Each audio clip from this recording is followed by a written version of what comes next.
The VSE-AT has three ultraviolet wavelengths, UVA, B and C. This is the reaction on the 5-year under UVA, and we can also view this at the other wavelengths as well. UV, B and C are potentially dangerous light sources and will not operate if the flaps are open. If either of these light sources are active and the flap is opened, the light sources will automatically cut out. The options will also become disabled within the software. Convict a criminal suspect.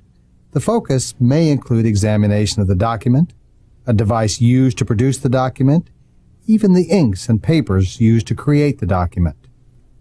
If the document involved in a crime was handwritten, the question document examiner may be able to determine if the document was handwritten by the subject who is under suspicion. Many factors influence an individual's handwriting: the size of a person's fingers, hands, and arms, their muscular makeup, the individual's schooling, and how the person thinks the letters should look. These factors combine to make a person's handwriting unique, thereby identifiable to that particular individual. Most examinations involve comparison of the question specimen with known samples to determine characteristics in common to both. There are two types of document samples, requested and collected. Requested samples are those provided by the suspect and contain the same words that are in the question document. Several samples of the written message are provided by the individual to determine the writer's range of variation. Collected samples are those which are known to be written by the suspect, but incidental to the investigation. For example, samples of writing found in the suspect's home.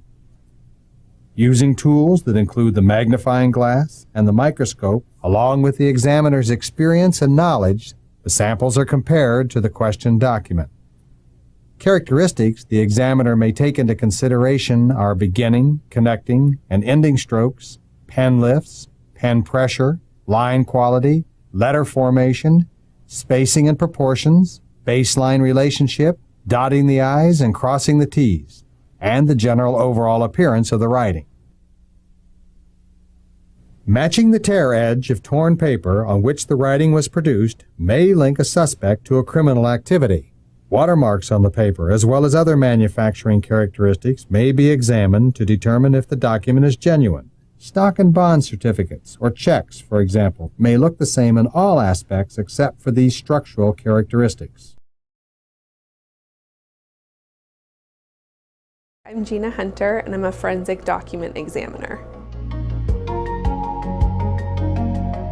As a forensic document examiner, we look at documents which are trying to portray a message or a meaning. This can be anything from a journal or a handwritten letter to a machine-generated contract. We look at them to determine their authenticity or their authorship. When we're doing a signature or a handwriting comparison, we're looking for features in the question signature or writing, how characters are formed, things like base alignment, height relationships between letters. We will compare the two to determine if the same person wrote those documents. We can look for things using an instrument called the video spectral comparator, and this instrument uses different filters and radiations of light and light sources to look at things outside of the visible spectrum. With the VSC, we can see into infrared and ultraviolet light and look at things such as security features on documents. We can differentiate inks to see, is this document written with the same kind of ink or were two different inks used? We can look for indented impressions using the electrostatic detection apparatus. It's a humidity-controlled room because humidity kind of activates damaged fibers on a piece of paper. So when you're writing in a notebook or writing on a stack of pages, if you're using a lot of pressure, you're leaving indented impressions on the pages underneath. And this instrument allows us to develop those indented impressions and make them readable. I think the most interesting part about my job is that every piece of evidence is different. And even though it may be another currency case or another will case or another jail mail, there's always something different about the evidence, which makes every case unique, and you learn something new the more cases that you're doing in this field.